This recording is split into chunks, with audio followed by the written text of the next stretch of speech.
Hi, this is Claire from Woodshed Theory, and today we're going to talk about autism and eye contact.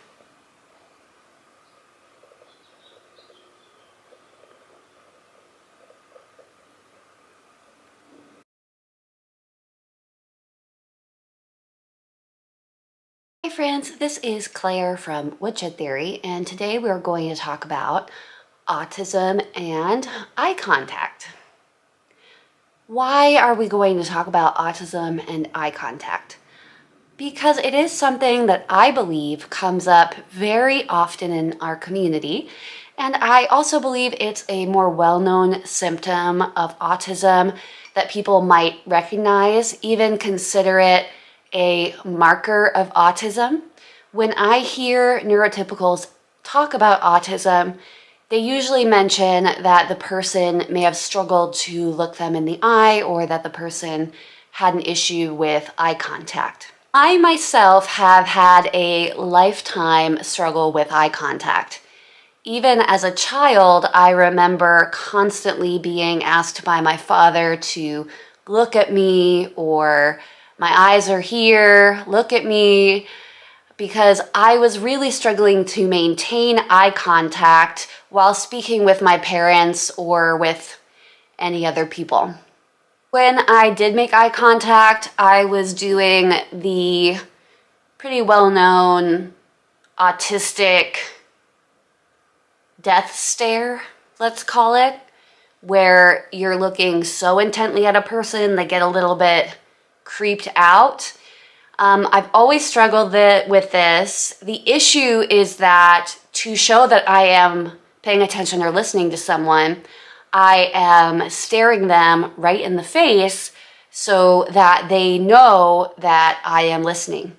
However, I'm not focused on what they're saying at all because I'm so focused on reading their facial expressions and am I doing this right that I might actually miss their message.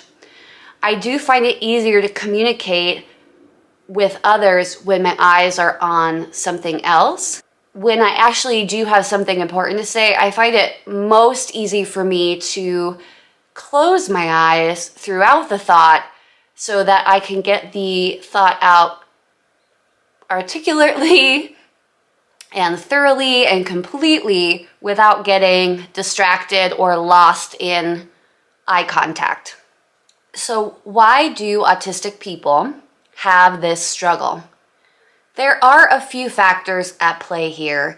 I may not hit on all of them, and I am by no means a psychiatrist or medical doctor. So if you would like to do more research on this, I would encourage you to.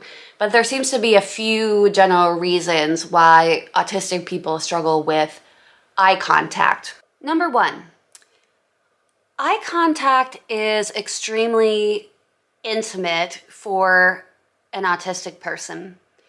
It can really overwhelm your senses when making direct eye contact with people, and that can make it hard to do. I know that when I am making eye contact with a person, even somebody that I know, I tend to look away when it feels too intense for me. Why does it feel so intense for an autistic person?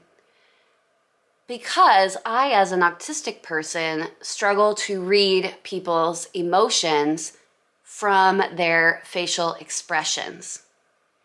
For me, it just feels like I am staring into someone's soul. However, not looking at people can lead to people thinking that I'm rude because it may seem that I have stopped paying attention to them when in fact I have changed my behavior in order to pay better attention to them. So I may be better at hearing exactly what you have to say if I'm not actually looking into your eyes. In these moments when I'm looking away, I might be doing several different things. I could be stimming. I could be kind of dazing out, so I'm just focusing on the words that you're saying and nothing else around me. One of the stims that I've done a lot, especially academically, is excessive note taking or doodling at all times while I'm listening to someone speak, as opposed to watching their eyes or their mouth so I can just absorb the information while I'm keeping my hands moving. It can be anything that helps me stay focused while I'm trying to focus on what is being said and not necessarily any stimulation I'm getting through my eyes. Number 2 is related, and that is, in addition to eye contact being intense for someone with ASD, it is also hard for the autistic person because we really struggle to read facial expressions a lot of the time. I've seen studies where they ask an autistic person to look at a face versus asking a neurotypical person to look at a face. And then they chart the person's eye movement, how each of them are looking at the human face. For the neurotypical person, they're kind of looking at a face as a whole. So maybe right into your eyes and taking it all in at once. As an autistic person, our eyes bounce all over the face, and we really have trouble focusing on one specific point and taking it all in. So when we're looking at you, we're gathering information by bouncing around the face, and it can be quite distracting, especially if you know as a person that you're supposed to be making eye contact. Am I making enough eye contact? Where should I be looking? It can get a little bit overwhelming. So you may notice that we will either do this and maybe not get what you're saying, so look at you and not fully understand what you're saying, or we may understand you very well, but look like we aren't looking at you. So there's kind of that divide and issue that I feel autistic people run into. You can either look like you're paying attention or pay attention. So yeah, it's either one or the other. It's what type of communication that you're trying to focus on.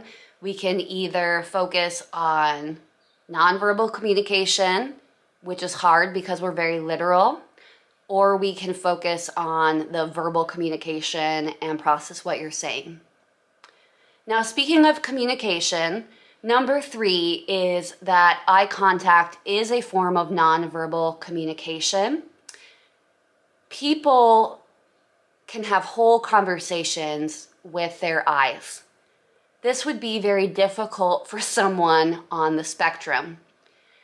They may be able to act out a scene where they are performing some sort of eye contact conversation, but actually doing this in real life would be very difficult for me. You would be questioning what the person was trying to tell you with their eyes and what their emotions are, and probably not processing any, if at all, of what they are saying.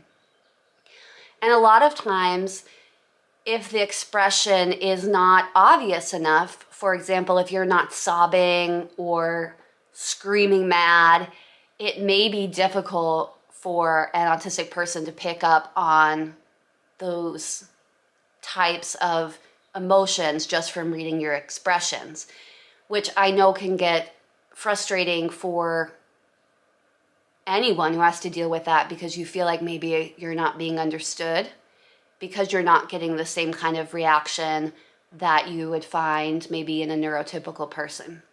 For me, I find that eye contact and visual stimulation of the world around me really does affect me.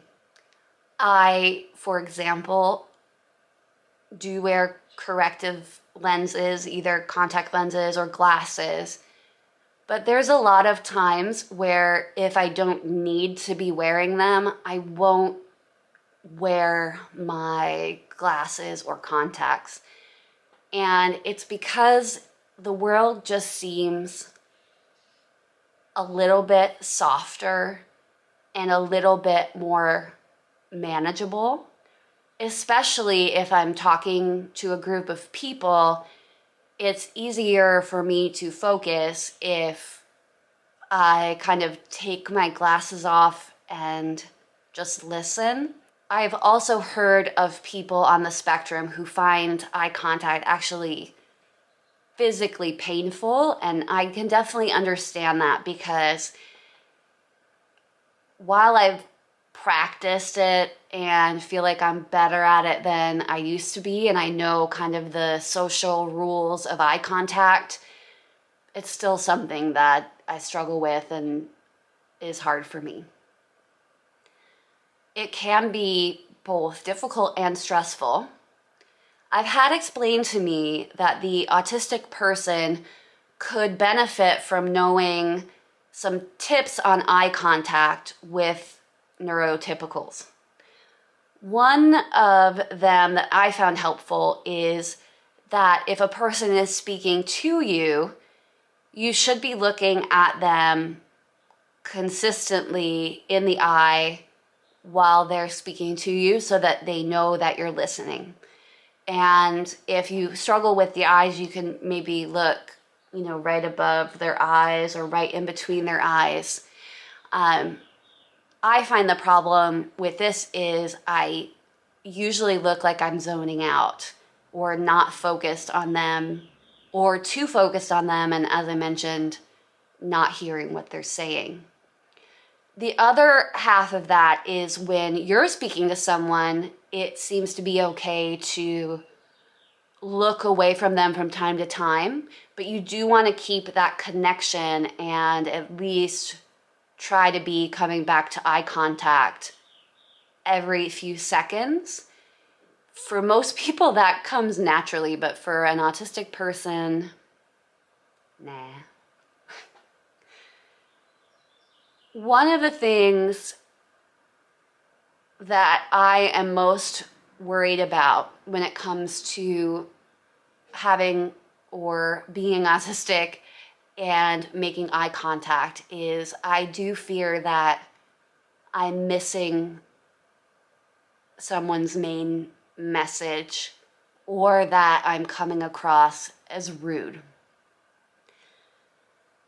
I do take things really literally, so I struggle to make or read eye contact, and I struggle to hear what people are saying to me with their facial expressions.